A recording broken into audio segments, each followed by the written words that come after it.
The breaking news shaking the region today is that Israeli bombs have rained down heavily on Houthi positions in Yemen, while simultaneous strikes attempted to eliminate Hamas leadership, though reports are emerging that top Hamas figures managed to survive.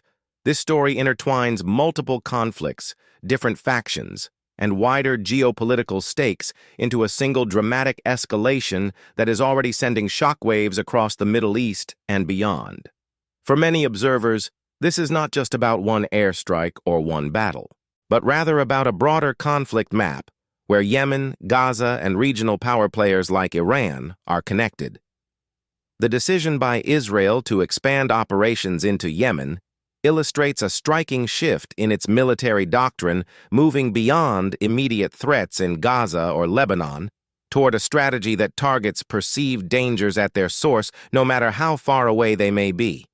The strikes were intense, with eyewitnesses describing the night sky over Houthi-held areas lighting up with fire and thunderous blasts echoing across cities already ravaged by years of war. Videos quickly circulated online showing massive fireballs and rubble-strewn streets, a reminder of the devastating power of modern air campaigns. Yet despite the overwhelming intensity, early reports suggest the Houthis remain intact as a force, underscoring once again how difficult it is to crush battle-hardened militias that thrive on asymmetric tactics. The Hamas side of this story is equally dramatic. Israel launched what was described as a decapitation strike, targeting buildings and command centers thought to house senior Hamas leadership. Precision-guided munitions were used, highlighting the sophistication of Israel's military technology and its reliance on real-time intelligence. However, the outcome appears to have fallen short of expectations. According to regional media, the top leadership figures were not in the buildings at the time of the strikes, meaning they survived. The symbolism of survival in such high-stakes scenarios cannot be overstated. For Hamas, it offers a propaganda victory, an opportunity to claim resilience against Israel's overwhelming military power. Narratives of divine protection and heroic endurance are now being circulated through their networks, boosting morale among fighters and supporters alike. For Israel, this creates frustration and the perception that even with unmatched technological superiority, eliminating enemy leadership is never a guaranteed outcome. In conflicts like these, survival often becomes more powerful than destruction, reshaping perceptions on both sides of the battlefield. When analyzing the performance of the Israeli military in this operation, several features stand out. First, the sheer reach of the strikes demonstrates Israel's capacity for long-range power projection. The Air Force deployed advanced F-35 stealth fighters as well as upgraded F-16s, integrating satellite intelligence and advanced surveillance systems to coordinate multiple strikes across different theaters almost simultaneously. This kind of precision and tempo reflects decades of refining a doctrine based on speed, coordination, and overwhelming force. Yet performance also has to be judged against outcomes, and here lies the paradox. While the strikes succeeded in creating destruction and sending a message of strength, the inability to eliminate Hamas leadership highlights the limitations inherent in targeting non-state actors who rely on concealment, tunnels, safe houses, and constant movement. The Houthis, like Hamas, have become adept at surviving bombardments. They disperse their assets, hide weapons among civilian areas, and use decoys, forcing even technologically superior militaries to struggle in landing decisive blows. Thus, what we are witnessing is both a demonstration of Israel's formidable capabilities and a reminder of the challenges of modern, irregular warfare. From a design perspective, the strikes serve dual purposes. Militarily, they aim to degrade capabilities, disrupt command networks, and weaken morale. Politically, they act as a carefully crafted message to both domestic and international audiences.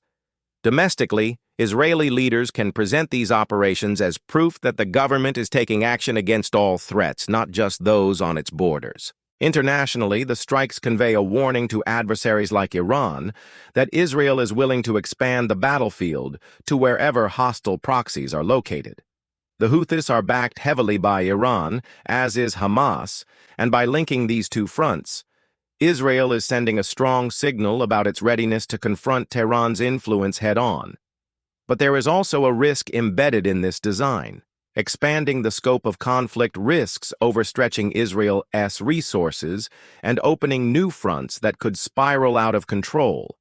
Yemen is already a devastated war zone, and Israel's direct involvement risks drawing criticism, not just from adversaries, but from neutral or allied nations wary of widening instability. The uniqueness of this operation lies in its scope and audacity. Rarely has Israel launched strikes simultaneously against such geographically distant adversaries, signaling a new stage in its evolving military doctrine. This is not a simple retaliatory strike in Gaza or Lebanon. It is a campaign that stretches the battlefield across the Middle East, showing that no region is beyond reach. It highlights Israel's commitment to protecting Red Sea shipping lanes, which have increasingly come under threat from Houthi drone and missile attacks.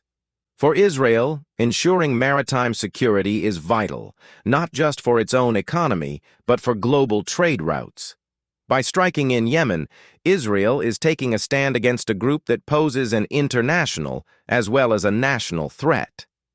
This expansion of the operational theater illustrates how Israel now views its enemies as part of a single interconnected network rather than isolated factions.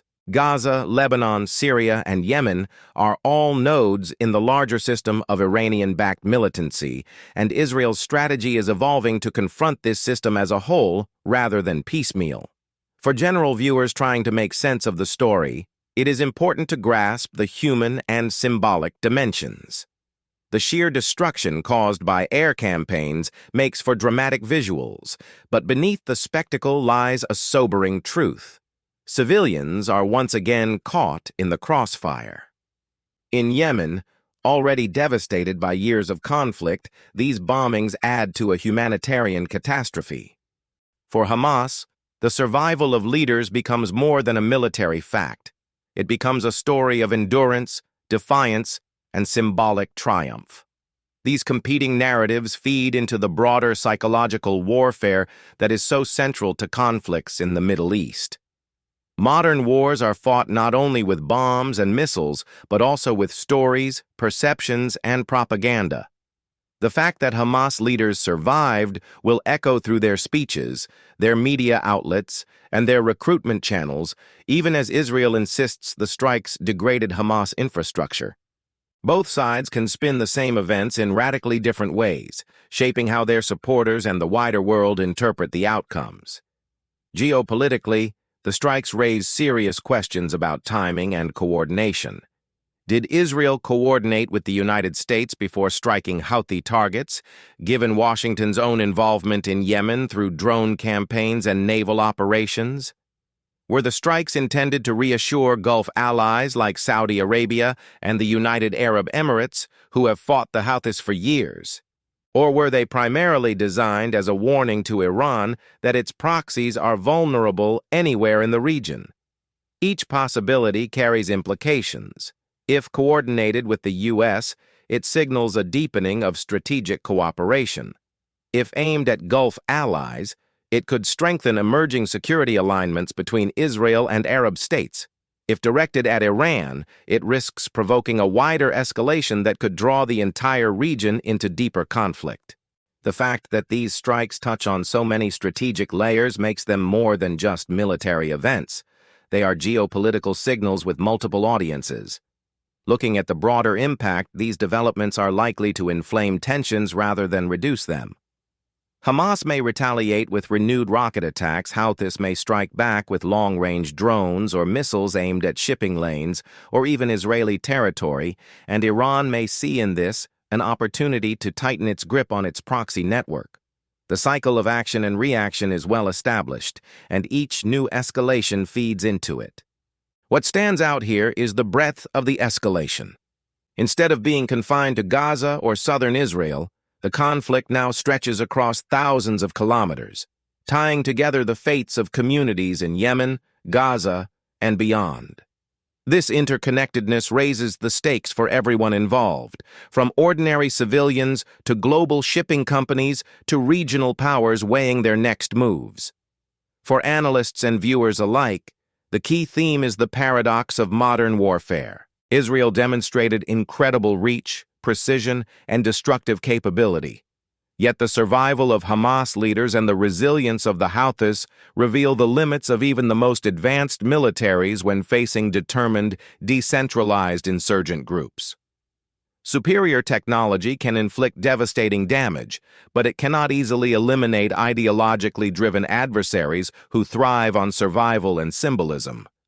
Each strike that fails to kill leaders or dismantle networks entirely risks prolonging the conflict rather than ending it. In this sense, the bombings are not just about what was destroyed, but about what endured.